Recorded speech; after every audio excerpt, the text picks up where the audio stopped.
for them to just come up short a year ago. Different group now. They've been through it before.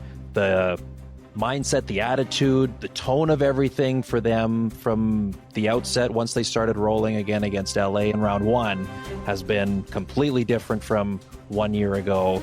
As I keep saying, there's just something, to your point, the McDavid factor, the look in his eyes looks a little different.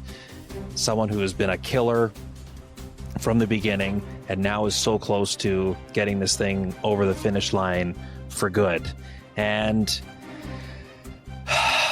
it's so cool when you think of it's the right two teams here, because they have been the two best teams in the playoffs. They're the ones that deserve to be here. They're both better than they were a year ago, though a little bit different. And I again look at stylistically, I'm right with you there, Elliot, after watching Florida up close the last two rounds, how aggressive they are in the offensive zone. That's part of why they can give up breakaways.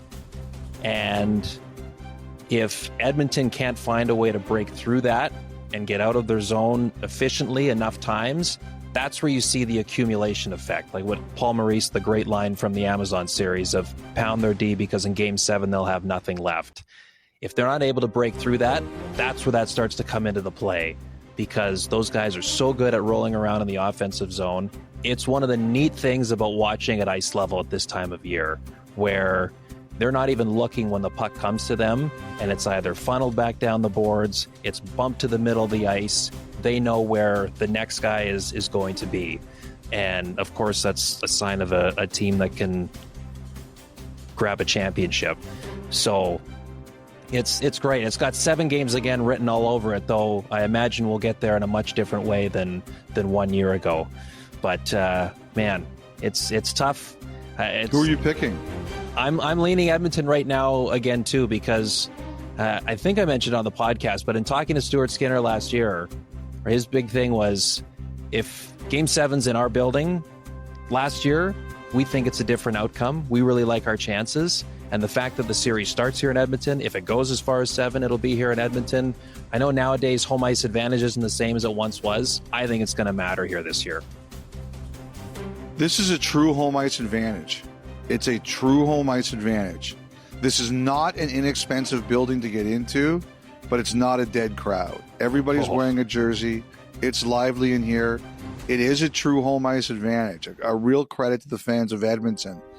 That's one of the things, though, I don't know if I put as much stock in for this series, Kyle, because Florida is so good on the road. Yes, I know. That's the thing. They have made a habit, these playoffs, of... The Edmonton fans are going to be throwing garbage at me for saying that, but it's just my respect for the Panthers. They don't care where they are, home or road. You're bang on. I know, and I know that, and I don't mean to be talking out of both sides of my mouth, but I believe for the Oilers, that is going to matter for them. Knowing full well, Florida's the last 6 weeks have tormented the opposing crowds. Yep. Won all 3 in Tampa. We know what they did in games 5 and 7 in Toronto. What? I can't remember. It was something similar to what we're seeing in Roland Garros right now. 6-1, 6-1.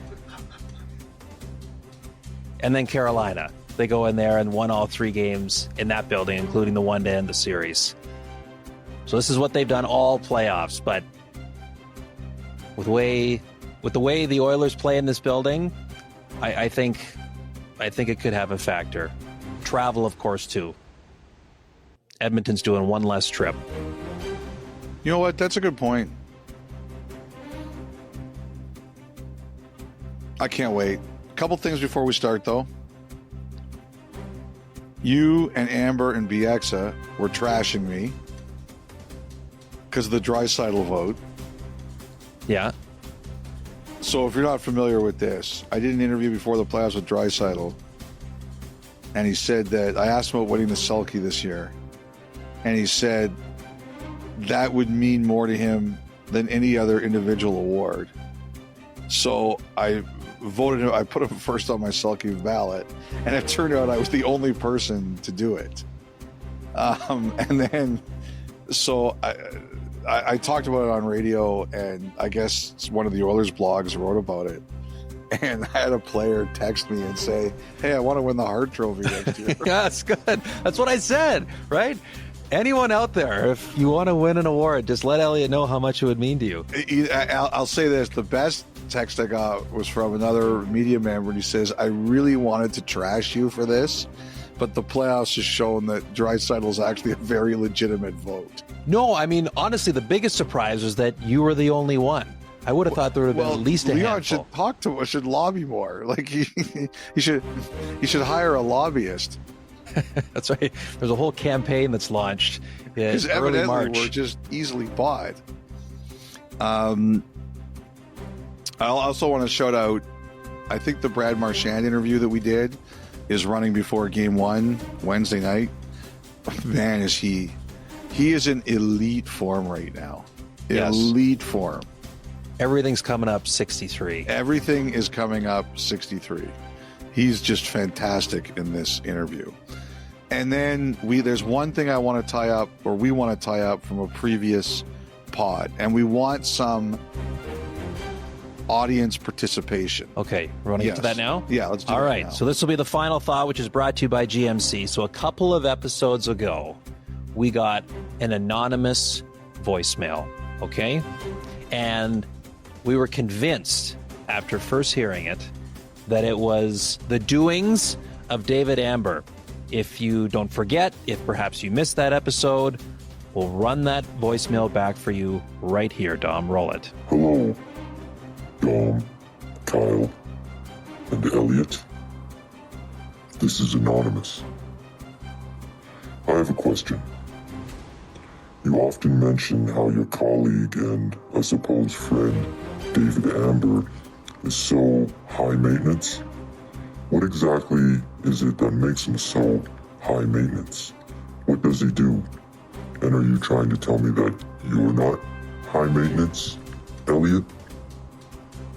Farewell for now, gentlemen. So if topic du jour here on Media Day, Elliot, was if you're the Florida Panthers, how do you stop Connor McDavid? 1A was, hey, David, good job sending in that voicemail to the podcast. How many people went up to him and commented about that? But he is adamant. Okay, I just listened to this again. There is no way that's not Amber. But you're right, he is adamant. He is sworn on like every family member that it's not him. I don't believe him. I don't believe him for a second.